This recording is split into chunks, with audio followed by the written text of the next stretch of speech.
Welcome to the J-Car Report podcast, brought to you by the esteemed Johnston County Association of Realtors. Whether an aspiring agent, seasoned professional, or simply intrigued by the dynamic world of real estate, this podcast is your ultimate gateway to the industry's latest trends, expert insights, and insider knowledge.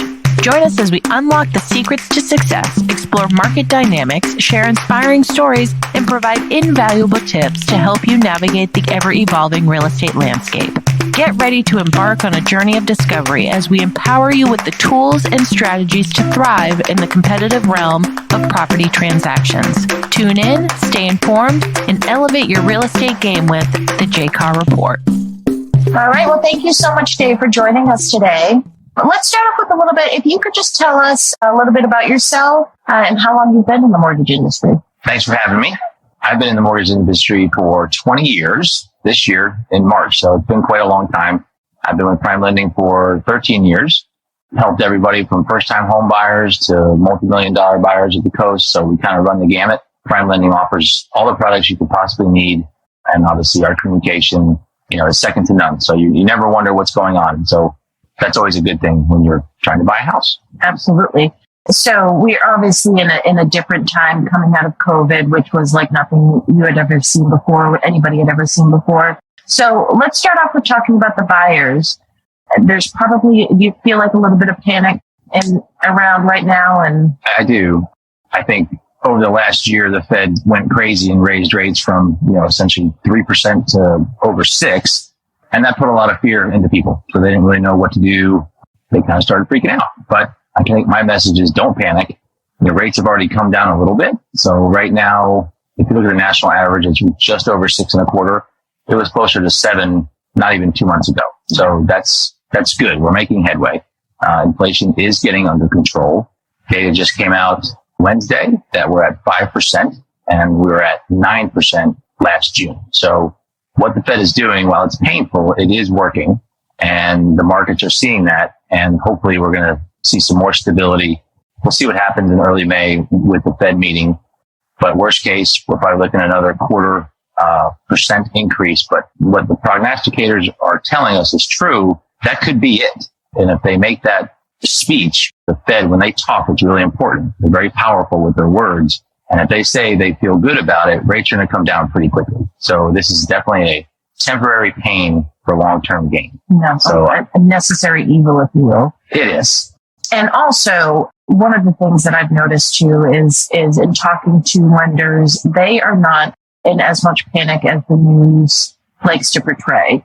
So would you say, I always tell people stop watching the news because it just, if you were to ask, mortgage rates were at the highest they've ever been since, mortgage rates started. And that's just not the case. So it is not. I mean, the 40-year average is just over 7%. So we're running just under 6.25 right now. Mm-hmm. We're still better than it's been on average over 40 years. People got really spoiled with a 3 in front of their interest rate, but that's kind of artificial. So congratulations if you got that rate, but welcome back to reality. Yes, exactly. Something with a 5 or 6 is not the end of the world. Mm-hmm. And also the 3 in front of that also allowed people to bump up their home prices, which was also not a reality, which was affecting, that's a whole other podcast in itself. That's true. Was affecting appraisal prices and everything like that. So as much as a 3 is nice and congratulations to those who were able to get it, it just wasn't realistic. No. And, another thing that I have learned, a fun fact, is so you find out about the interest increase before it's ever broadcasted or the news or anybody else finds out about it. So when we hear that it's gone up, the interest rate has gone up, you already knew about that prior. How long before do you know? Yeah, so generally speaking, the smartest people, if you will, in the secondary market, so the people on Wall Street, they know what's going on with the Fed before even you and I do, just as general lay people or consumers. In the mortgage business, we do have access to data that the general person doesn't. So when you see the Fed rate, let's say they increase it 0.25% May 4th, we're already going to know that's going to happen. So we're going to slowly price in any increases or decreases prior to that. So there's generally not a huge jump when the Fed makes an announcement, because like I said, the people that dictate rates already know it's coming. Does that answer your question? Yeah, absolutely. So, outside of what buyers can do, outside of just taking a deep breath and stop panicking, what else can buyers do? A couple things. There's three things, really. Number one is be upfront with your loan officer or your bank rep, whoever's doing your mortgage. The more we know upfront, the easier the process is going to be. With that being said, everything that you talk about or give to your loan officer is 100% confidential. So your agent's not going to know your personal finance situation unless you tell them. They're not going to know.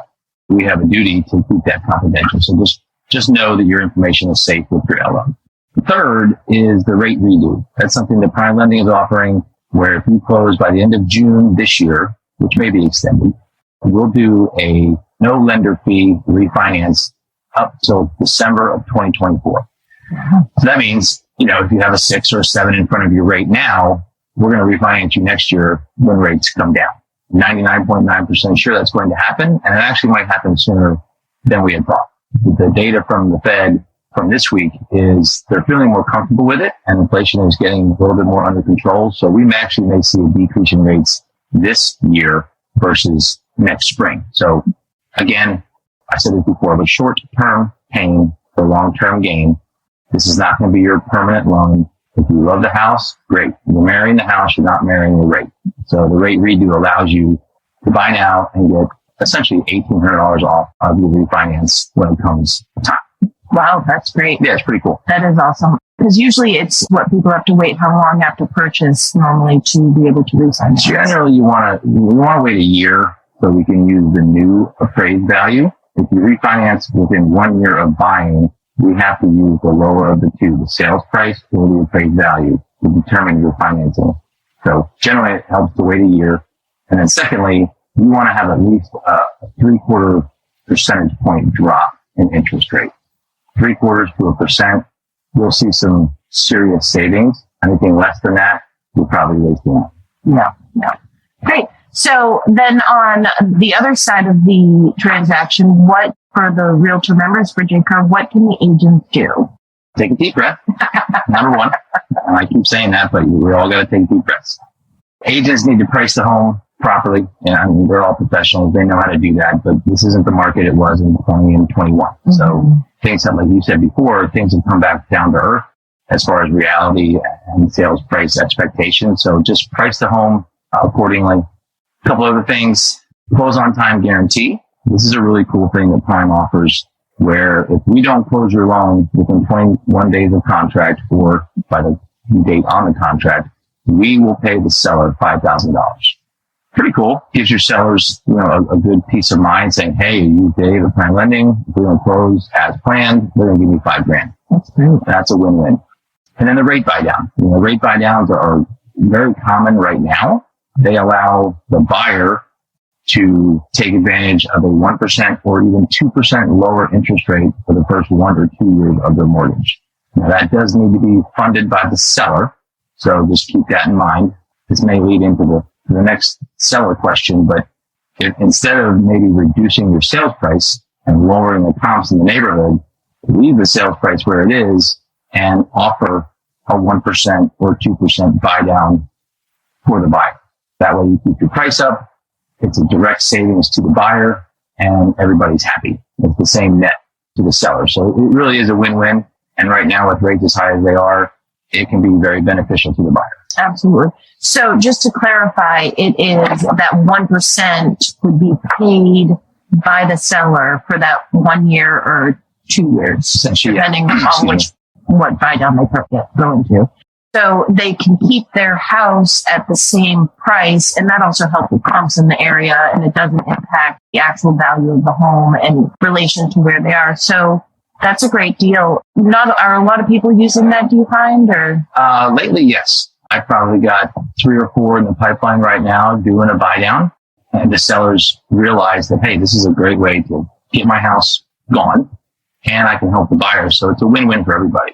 One caveat or one note to make is that the 1% or the 2% paid by the seller is based on loan amount, not sales price. So if you're selling your house for, let's say, $400,000, but the buyer is only going to borrow $300,000, 1% would be $3,000, 2% would be $6,000. So it's not based on the sales price. Mm-hmm. So it's not quite, as high a numbers as it looks like. Yeah, that's great. That's awesome. So when it comes to agents too, and expressing to those who are in the panic, I always think about, like you said, you're not married to your mortgage rate. And again, we go back to the mortgage rates had to leave the threes because houses were pricing 6 figures above what they were actually worth, or, in that range. And so now the home prices are coming down. And I always think of, if you purchase a house at its actual value, but your interest rate is a little bit higher, you can always remortgage, but you can never change the price that you purchased your house at.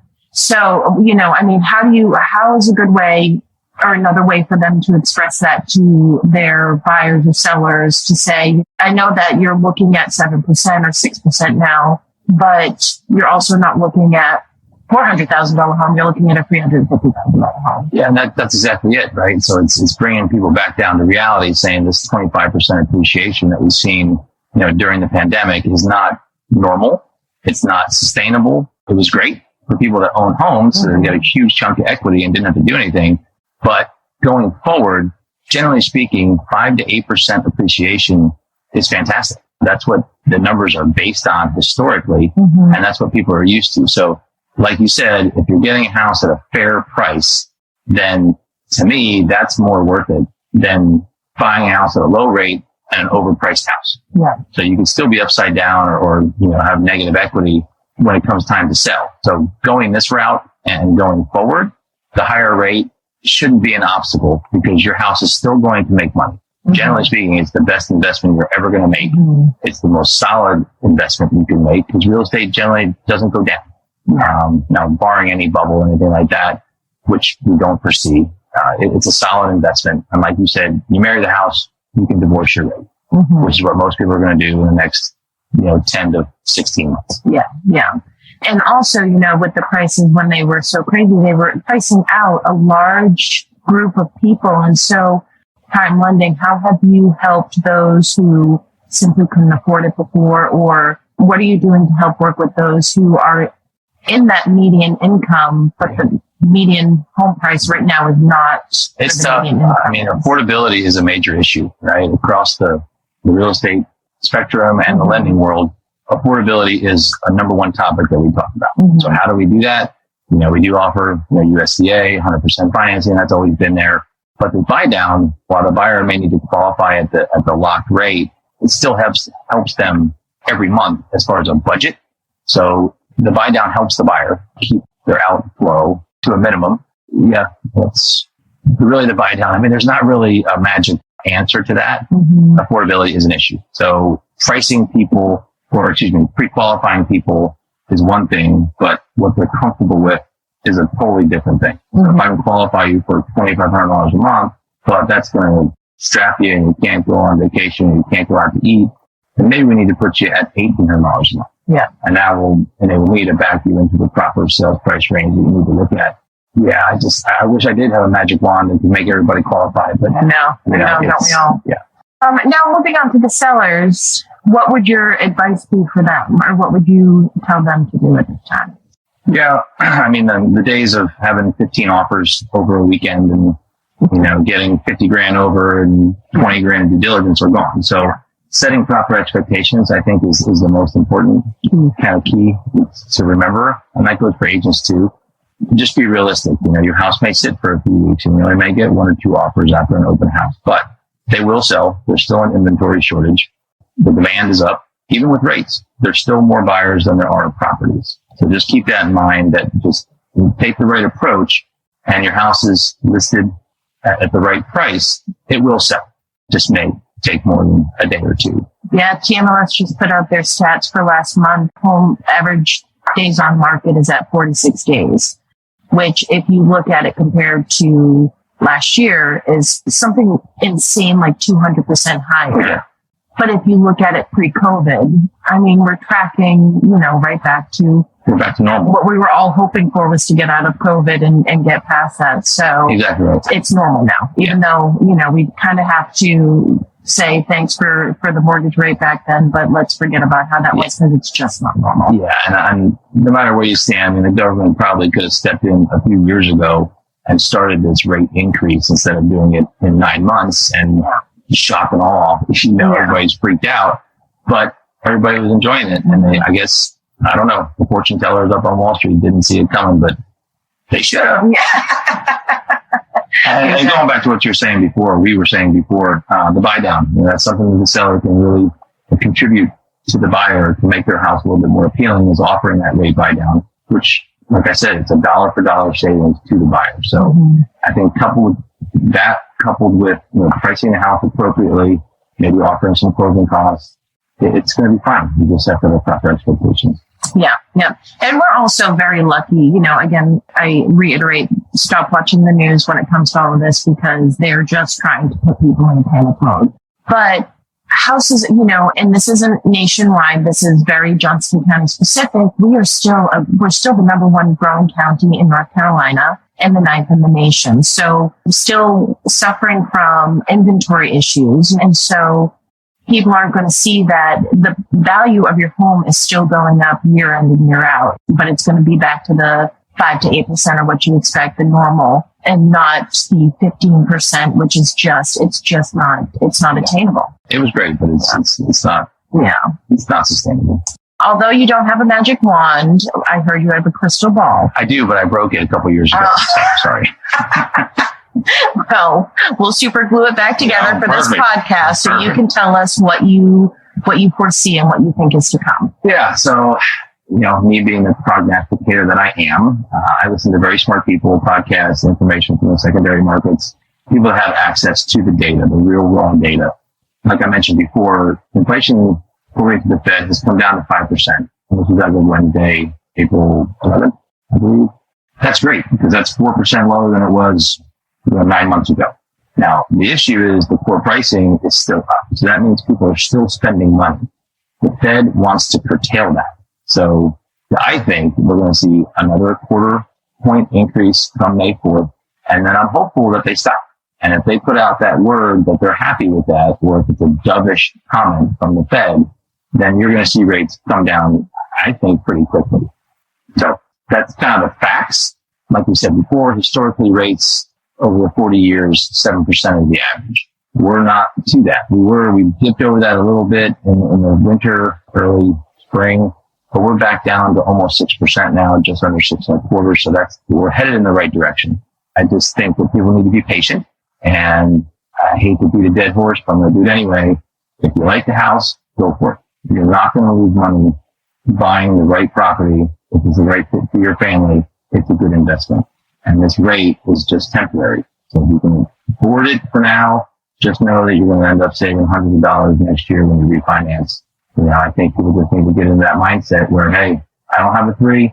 I'm not getting, the bad end of the stick. It's just the way it is right now. Yeah. And it's a little bit more historically normal, if you will. Because the pandemic was an outlier. We just kind of have to forget about that. Yeah. So let's take up the pandemic years, just so people have an idea, of where mortgage rates have been. Were they kind of consistently prior to pre-COVID? Because they were relatively low going into COVID. They were. So when I started in 2003, they were just around 8%, I think. And then we had a big refinance boom, went down 7, 6, 5, dipped into the 4, dipped into the 3s for a minute, and then they went back up to the mid 4s, lower 5s.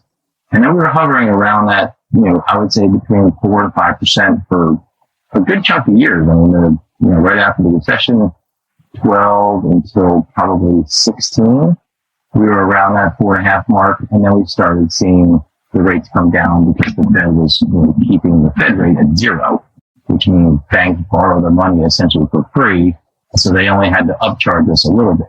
So wherever they borrow the money from the government, they add on their margins, if you will, and that dictates what interest rates are. Now, if a bank is borrowing at 5%, they need to charge you 7% to make any money. If they're borrowing at 0 or 0.25%, they don't have to charge you 3 or 3.5.